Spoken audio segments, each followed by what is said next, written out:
உயர்நீதிமன்ற தீர்ப்பை கூட அமுல்படுத்தாமல் புறக்கணிக்கின்ற அரசு திரு ஸ்டாலின் தலைமையில் இருக்கின்ற அரசாங்கம் என்பதை நேரத்தில் நினைவு கொள்ள வேண்டும்.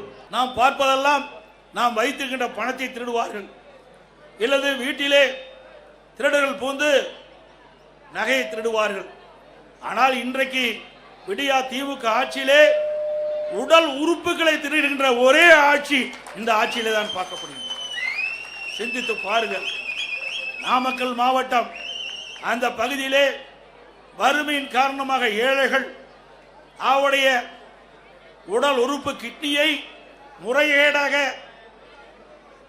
இன்றைக்கு திமுக கட்சி சேர்ந்த எம்எல்ஏ மருத்துவமனையிலே அழைத்து சென்று முறைகேடாக அவருடைய கிட்னியை இன்றைக்கு திருடியிருக்க என்று சொன்னால் இந்த ஆட்சி எப்படிப்பட்ட ஆட்சி என்பதை எண்ணி பார்க்க வேண்டும். அது மட்டுமல்ல, இது கண்டுபிடித்ததும் திராவிட முன்னேற்ற கழகம் தான். இதற்கு ஒரு குழு போட்டதும் திராவிட முன்னேற்ற கழகம் தான். ஆக இதையெல்லாம் கண்டுபிடித்த பிறகு சட்ட ரீதியாக இந்த மருத்துவமனை மீது எந்த நடவடிக்கை எடுக்கப்படவில்லை.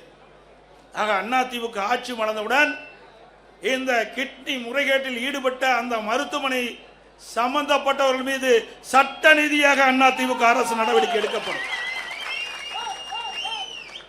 இது எவ்வளவு கொடுமையானது! நாட்டிலே பாதுகாப்பு கொடுக்கக்கூடிய ஒரு அரசாங்கம் அந்த ஆளுங்கட்சி சேர்ந்த எம்எல்ஏ மருத்துவமனையிலே இப்படிப்பட்ட கொடுமையான நிகழ்வு நடைபெற்று சொன்னால் இந்த ஆட்சி எப்படிப்பட்ட ஆட்சி என்பதை மக்கள் எண்ணி பார்க்க வேண்டும்.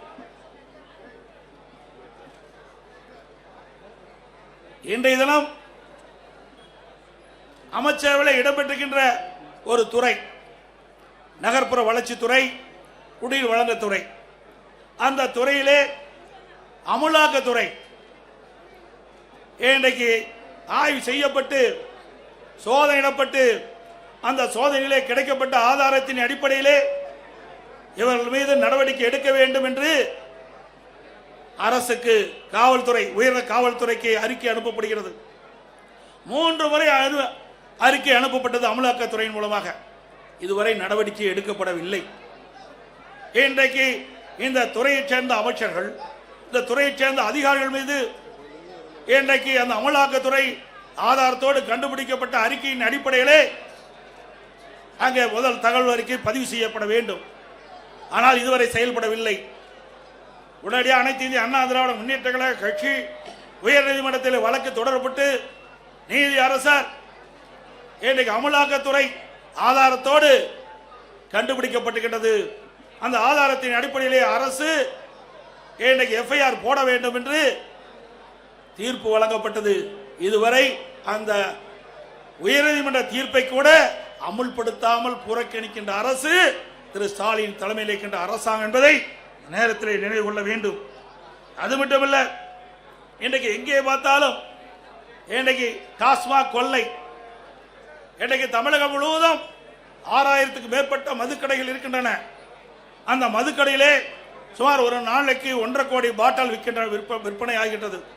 டாஸ்மாக் கடையிலே ஒரு பாட்டிலுக்கு 10 ரூபாய் என்று விலை நிர்ணயிக்கப்படுகின்ற பொழுது ஒரு நாளைக்கு 1.5 கோடி பாட்டில் டாஸ்மாக் கடையிலே விற்பனை மூலமாக ஒரு நாளைக்கு 15 கோடி ரூபாய் இந்த டாஸ்மாக் நிறுவனத்தின் மூலமாக முறையீடாக கொள்ளையடிக்கின்ற அரசு இந்த அரசு. ஒரு மாதத்திற்கு 450 கோடி, வருடத்திற்கு 5400 கோடி. இந்த 5 ஆண்டு காலத்தில் சுமார் 24,000 கோடி இந்த டாஸ்மாக் பாட்டில் விற்பனையில் மட்டும் முறையீடாக நடைபெற்ற பணம் கொள்ளையடிக்கப்பட்டுகின்றது. அதோடு இன்றைக்கு இந்த ஆட்சி பொறுப்பேற்ற பிறகு எல்லா பொருள் விலை உயர்ந்து விட்டது. உணவுப் பொருட்கள் விண்ணை முட்டுகின்ற அளவுக்கு விலை உயர்ந்து விட்டது. இந்த ஆட்சியிலே மக்களுக்கு வேலை வாய்ப்பு கிடையாது. ஒரு பக்கம் வேலை வாய்ப்பு இல்லை, வருமானம் இல்லை குடும்பத்திற்கு. மறுபக்கம் விலைவாசி உயர்வு. அரிசி விலை உயர்ந்து விட்டது, எண்ணெய் விலை உயர்ந்து விட்டது, பருப்பு விலை உயர்ந்து விட்டது. இன்றைக்கு மளிகை சாமானுடைய பொருள் உயர்ந்து விட்டது 40%. ஆக மக்கள் குடும்பம் நடத்துவதற்கு கடினமான சூழ்நிலை தத்தளித்துக் கொண்டிருக்கின்ற நிலை இந்த ஆட்சியிலே பார்க்கப்படுகிறது.